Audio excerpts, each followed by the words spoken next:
What's up everyone, Darcblade here bringing you another video in my Guide in Destiny series.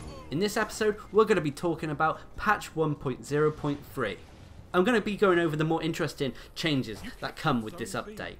This is a fairly large patch, over 2 GB, and it's preparing us for the upcoming expansion pack, the Dark Below. On top of this, there are numerous fixes and changes that the patch brings. Firstly, the patch adds voice chat to Destiny. Basically, you'll have a number of voice chat options. In the tower there will be a team chat option. Also, when you're in matchmaking, during strikes or PvP matches, you'll be able to talk if you opt in for the voice chat. If you want more information on how the chat functionality in Destiny works, you can check out the link below where I've put the Destiny patch notes for 1.0.3.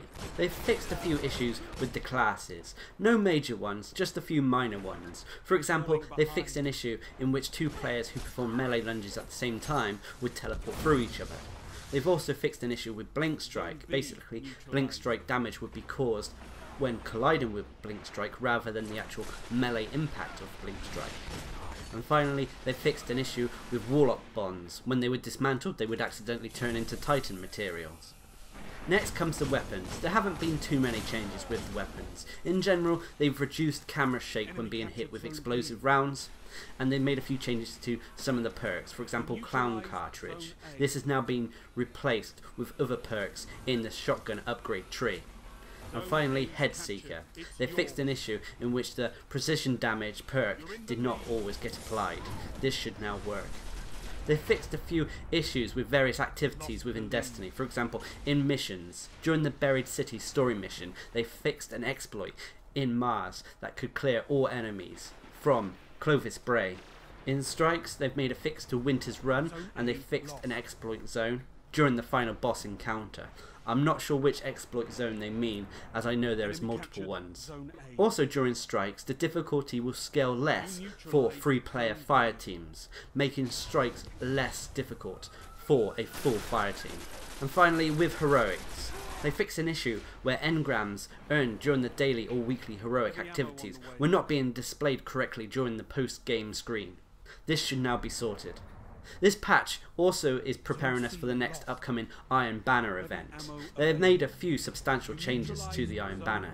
Firstly, players must now be level 20 or above to lead an Iron Banner fire team. Players can still participate if they are below level 20, but they have to be accompanied by players of level 20 or above. Next, Lord Saladin, basically the Iron Banner Quartermaster, now has 5 reputation ranks. This has been an increase from 3. They've also added 2 new features to the Iron Banner, the Tempered buff and Reforging. If you want more details on this, click on the link down below in the patch notes and it will give you a lot more detail about Tempered buffs and the Reforging mechanics. They fixed a few minor issues with the cinematics in the game. They fixed a few things with destinations too, for example with combatants. They fixed an issue which Vex Cyclopses and Hive Shrieker health bars would not update properly. They've also reduced the number of Stealth Sword Vandals that spawn in the basement of the terrestrial complex on the lower difficulties. A good change they've made to destinations is with the events. Basically, public events will now occur about 10 to 15% more frequently in all areas. This should make finding public events a little bit more easier. They've made various changes to the vendors in the Citadel.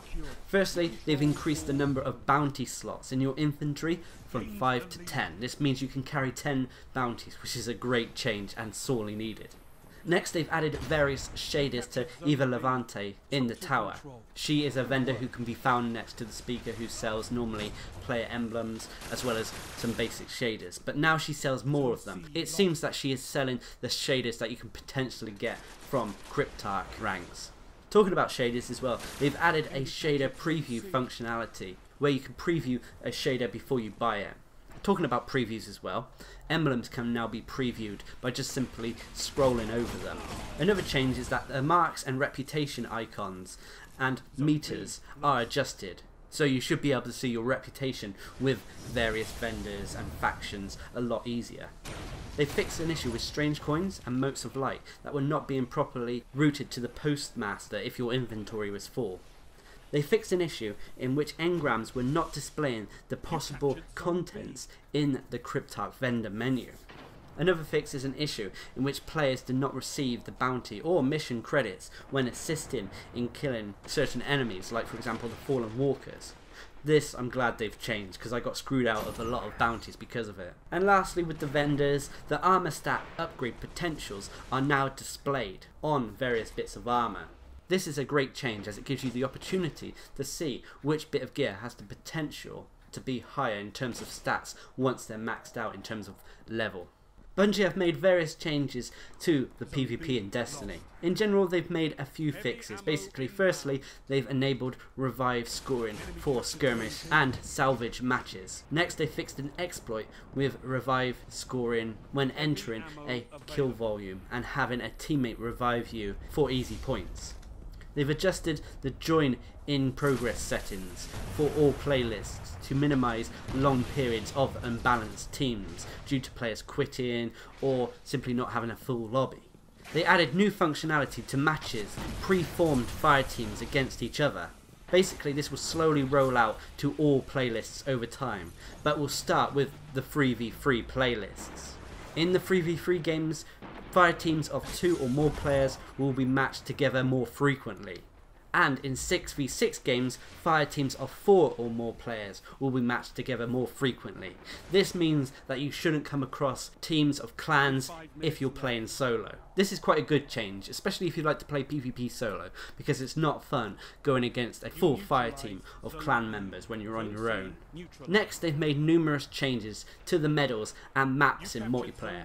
This is quite a substantial list, so I would advise you checking them out if you're interested in them in the patch notes down below. They've also improved the visibility of objectives on your motion tracker. They've improved the visual look of revive waypoints and when you're the last man standing. They've also added a skull modifier description on the navigation mode screen.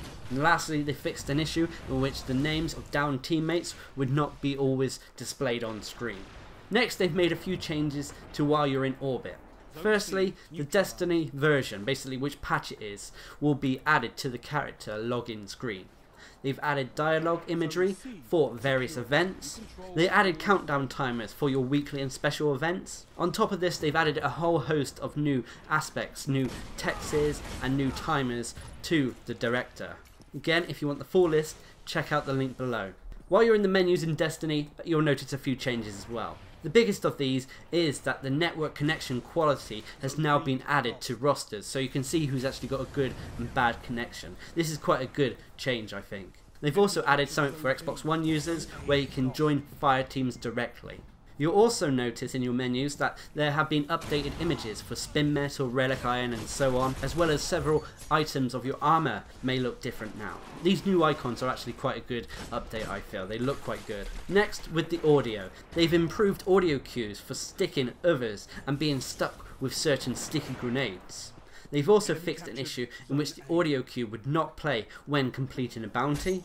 And finally, they fixed an issue in which Guardian Down referenced the wrong gender in Spanish, French and Portuguese.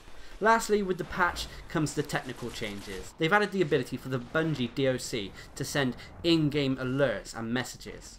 They fixed various stability issues across all the platforms. They fixed an issue that would cause a rare crash during spaceflight into activities. They've improved the patch installation process. They have also implemented a PS3 Pacific performance optimization. And finally, they fixed some issues that would have you kicked to orbit with the error codes Beetle or Lionfish. So as you can see, this is a decent sized patch with numerous changes. Because of time restraints, I couldn't actually go through all of the minor fixes and changes to the PvP system, so I would instead advise you to go check them out by clicking on the link below down in the description where you can see the full patch notes from Bungie. Overall though, I welcome this patch, especially if it is paving the way for the next expansion, the Dark Below. Anyway, until next time, I've been Darcblade, bringing you a video about patch 1.0.3 as I guide you through Destiny. Hope you enjoyed this video, thanks for watching, subscribe and like for more.